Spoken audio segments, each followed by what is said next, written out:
নমস্কার বন্ধুরা, আজকের সাসপেন্স স্টোরি চ্যানেলে আপনাদের সকলকে স্বাগত। আমাদের গল্পগুলো যদি আপনাদের ভালো লেগে থাকে তাহলে অবশ্যই আমাদের চ্যানেলটিকে সাবস্ক্রাইব করে আমাদের পাশে থাকবেন। আজকের গল্প বনকুঠির রহস্য। লেখক হরিনারায়ণ চট্টোপাধ্যায়। চিঠিটা পেয়ে রীতিমতো আশ্চর্য হয়ে গেলাম। বছর দশেক তো হবেই, মানে কলেজ ছাড়ার পর থেকে সুকুমারের সঙ্গে আর দেখা হয়নি। শুনেছিলাম ওড়িশার এক জঙ্গলে কাঠ কেটে চালান দিচ্ছে, ব্যবসায় বেশ দুপয়সা করেছে। কলকাতায় সে আসেই না। চিঠিতে লেখা, ভাই আমার বড় বিপদ, তুই আমাকে বাঁচা, যত তাড়াতাড়ি পারিস আয়। কটকে নেমে ট্যাক্সিতে সারানার জঙ্গলে চলে আসবি। আমার বাংলোর নাম বনকুঠি, যাকে জিজ্ঞাসা করবি সেই দেখিয়ে দেবে। আসিস ভাই, তোর আশায় রইলাম।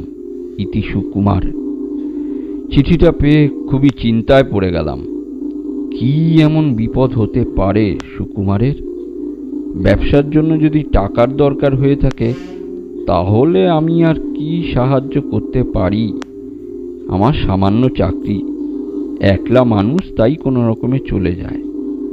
তবে কি ওখানকার মজুরদের সঙ্গে কোনো রকম গোলমাল বাঁধল? তাহলেই বা আমি কি করতে পারি? যাই হোক, বিপদ যখন লিখেছে তখন একবার যাওয়া দরকার। অফিস থেকে 10 দিনের ছুটি নিয়ে বের হয়ে পড়লাম। কটকে নামলাম সন্ধে 6টায়। স্টেশনে অনেক ট্যাক্সি রয়েছে, কিন্তু সারানার জঙ্গলে যেতে কেউ রাজি নয়। যাকে জিজ্ঞাসা করি সেই বলে যেতে 4 ঘন্টা লেগে যাবে। ফেরার সময় অত রাতে বিপদ আছে, খুব চিতাবাঘের উপদ্রব। দু একজন বলল রাতটা ওয়েটিং রুমে কাটিয়ে সকালেই যাবেন।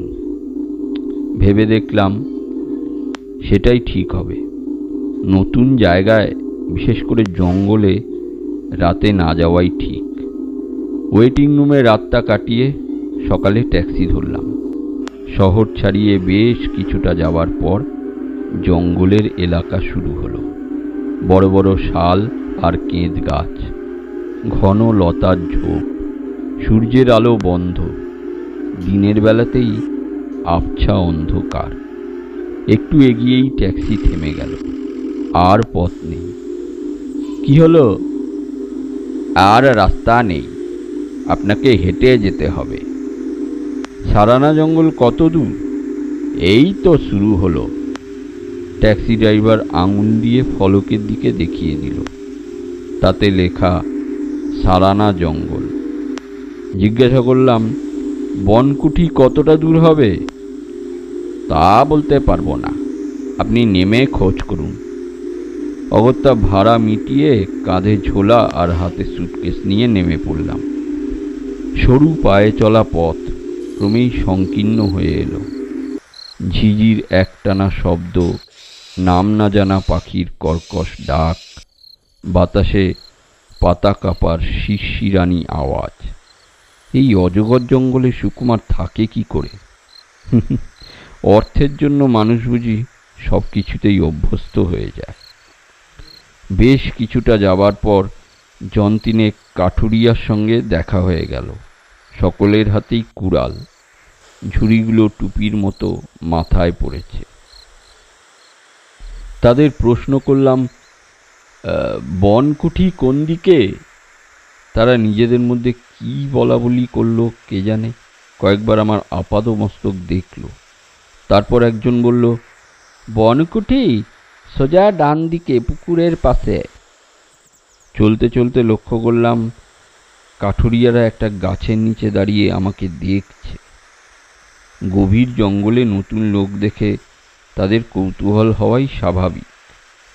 একটু হাঁটতে লাগলাম। ঘামে সমস্ত শরীর ভিজে গিয়েছে। শহরের লোক এত হাঁটা অভ্যেস নেই, পা দুটো টনটন করছে। একটু এগোতেই পুকুর দেখা গেল। পুকুর ঠিক নয়, বিরাট ঝিল। জল দেখা গেল না, পদ্ম পাতায় ভর্তি। তার পাশেই একটা বাংলো, একতলা। চারপাশের রঙের সঙ্গে মিলিয়ে বাংলোর রঙও সবুজ। ছোট গেট, গেটের উপর এলটা লতা উঠেছে, তাতে বেগুনি রঙের থোকা থোকা ফুল। চমৎকার বাংলো। পথের কষ্ট যেন নিমেষে মুছে গেল। গেটের কাজ বরাবর গিয়ে নজরে পড়ল একটা কাঠের উপর সবুজ রং দিয়ে লেখা বনকুঠি। গেট ঠেলে ভেতরে ঢুকেই দাঁড়িয়ে পড়তে হলো। দরজায় তালা ঝুলছে, তার মানে সুকুমার নেই, বেরিয়েছে। কতক্ষণ অপেক্ষা করতে হবে কে জানে। সুটকেস আর ঝোলা পাশে রেখে দেয়ালে হেলান দিয়ে বসে পড়লাম। বেশ ঝিরঝিরে বাতাস বইছে। ক্লান্ত হয়ে ঘুমিয়ে পড়েছিলাম। যখন ঘুম ভাঙল, ঘড়ি দেখে চমকে উঠলাম। 2 ঘন্টা পার হয়ে গেছে, তখনও দরজায় তালা ঝুলছে। বুদ্ধি করে ঝোলার মধ্যে পাউরুটি আর কলা এনেছিলাম। কটক স্টেশন থেকে ফ্লাস্কে গরম চা ভরে নিয়েছিলাম। আপাতত তাই খেয়ে প্রাণ বাঁচালাম। নেমে কিছুক্ষণ পায়চারি করলাম। সব জানলা বন্ধ। সেটাই স্বাভাবিক। এই ঘন জঙ্গলে কেউ জানলা খুলে বাইরে যায় না। জানলা দিয়ে বাইরে থেকে সাপ খোপের ঘরের মধ্যে ঢুকে পড়ার 16 আনা সম্ভাবনা। আরও 2 ঘন্টা কাটল। সুকুমার কি কলকাতায় চলে গিয়েছে? আমি যে আসবই সেটা তো তার জানবার কথা নয়। তবু চিঠি যখন আমাকে দিয়েছে, তখন তার 2-1 দিন অপেক্ষা করা উচিত ছিল। দরজার কাছে এগিয়ে গেলাম। খুব কম দামি মরচে পড়া তালা ঝুলছে। জোরে কয়েকবার টানতেই তালাটা খুলে এলো। বাড়ির মধ্যে ঢুকলাম। একটা খাট, বিছানা পাতা, একপাশে আলমারি, বোধহয় কাপড় জামা রাখার, একটা গোল টেবিল, একটা চেয়ার। খিদেয় চোখে অন্ধকার দেখছি। ছুটে রান্নাঘরে গেলাম। একটা জালের মিট সেফ। খুলতেই দেখলাম চাল, ডাল, আলু আর ডিম রয়েছে। নিচে একটা স্টোভ। রান্না করার অভ্যেস আমার ছিল। একসঙ্গে চাল ডাল চড়িয়ে দিলাম, তার মধ্যে আলুও ছেড়ে দিলাম। 2টো ডিমও ভাজলাম। খাওয়া সেরে নিলাম। সুকুমারের জন্য খিচুড়ি আর ডিম ভাজা আলাদা করে রেখে দিলাম। তারপর সোজা শুয়ে পড়লাম বিছানায়। কতক্ষণ ঘুমিয়েছিলাম জানি না। খুটখাট শব্দ হতে উঠে বসলাম। দরজার উপরে বিশ্রী একটা মুখ দেখা গেল। খোঁচা খোঁচা কাঁচা পাকা দাড়ি, খুদে লাল চোখ, পরনে ছেঁড়া শার্ট আর প্যান্ট। চেঁচিয়ে উঠলাম, কে? লোকটা ভেতরে এসে বলল, আপনি কে? বাড়ির মধ্যে ঢুকলেন কি করে? তার কথার উত্তর না দিয়ে বললাম, তুমি কে আগে তাই বলো। আগে আমি এ বাড়ির দেখাশোনা করতাম। রান্না, বাসন মাজা, ঘর ঝাড় দেওয়া সব। আমি সুকুমারের বন্ধু। সুকুমার কখন আসবে? আমি ভোর থেকে অপেক্ষা করছি। লোকটার ভাঙা চোরা মুখে বিস্ময়ের রেখা ফুটে উঠল। 2টো চোখ বিস্ফারিত।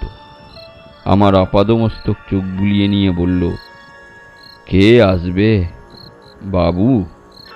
মরা মানুষ কি ফিরে আসে? কথাটা কানে যেতেই লাফিয়ে বিছানা থেকে নেমে দাঁড়ালাম। কে মরা মানুষ? কি যাতা বলছো? আপনি শোনেননি কিছু? নিজের দোষে বাবু মরণ ডেকে আনলো। মাথার মধ্যে সব গোলমাল হয়ে গেল। সুকুমার নেই।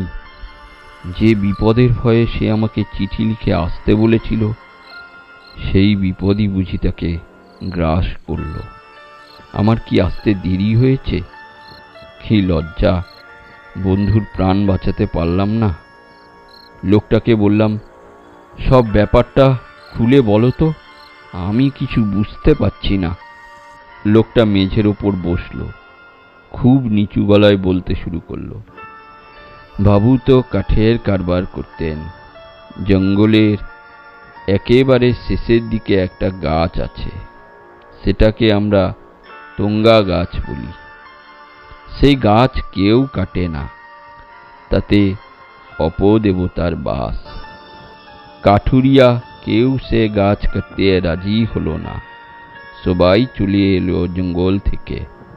কিন্তু বাবু নাছোড়বান্দা বলল, এ জঙ্গলে সব গাছ আমি ইজারা নিয়েছি, কোনো গাছ আমি ছাড়ব না। বাবু কুড়াল নিয়ে নিজেই তার ডাল কাটতে শুরু করলেন। গোটা তিনেক ডাল মাটিতে লুটিয়ে পড়ল। কাটা জায়গা দিয়ে রক্তের মতন আঠা ঝরতে লাগলো। আমি জোর করে বাবুকে টেনে বাড়ি নিয়ে এসেছিলাম। তারপর কি তারপর? পরের দিন ভোরে এসে দেখি সদর দরজা খোলা। বাবু মেঝের ওপর পড়ে আছেন, চোখ দুটো যেন ঠিকরে বের হচ্ছে। বাবুকে কেউ গলা টিপে মেরে ফেলেছে। বাবুর হাতের মুঠোয় তুঙ্গা গাছের ছোট একটা ডাল। বললাম, তার মানে সুকুমারকে ডাকাতে মেরে ফেলেছে? না বাবু, এখানে চোর ডাকাত নেই। এত গভীর জঙ্গলে কে আসবে ডাকাতি করতে? ডাকাত হলে বাবুর টাকা কড়ি জামা কাপড় নিয়ে যেত না। কিচ্ছু কেউ ছোঁয়নি। তাছাড়া বাবুর আরেক হাতের মুঠোয় একটা কাগজ ছিল, তাতে লেখা, তুঙ্গা বাবার কোপ থেকে আমাকে বাঁচাও, আমার বড় কষ্ট হচ্ছে। তুঙ্গা গাছের শক্ত ডাল আমার গলা চেপে ধরেছে। উহ! কাগজটা কোথায়? এই যে বাবু। লোকটা উঠে গিয়ে রান্নাঘরে হাড়ির মধ্যে থেকে ডায়েরির একটা ছেঁড়া পাতা নিয়ে আমার হাতে দিল। লোকটা যা বলেছিল সেই সবই কাগজে লেখা রয়েছে, সুকুমারেরই হাতের লেখা। জিজ্ঞাসা করলাম, তুমি বাংলা পড়তে পারো? বলতে পারি বাবু, পড়তে পারি না। তবে এই লেখা পড়লে কি করে? আমি পড়িনি বাবু, পুলিশের লোক এসেছিল খবর পেয়ে। তাদের মধ্যে একজন বাংলা জানত, সেই পড়ে শুনিয়েছিল। কাগজটা আমার হাতে ফেরত দিয়ে বলেছিল, যত সব আজগুবি কাণ্ড। কথাটা হঠাৎ আমার মনে পড়ে গেল। সব ব্যাপারটা কেমন যেন রহস্যজনক, অলৌকিক ব্যাপার। আমার মোটেই বিশ্বাস নেই। কতদিন আগে এটা হয়েছে?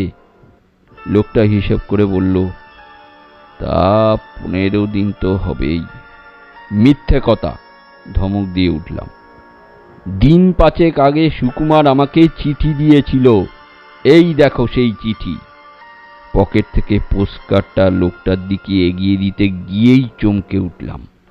পোস্টকার্ডে একটি আঁচড়ও নেই, কেবল লাল লাল ছোপ।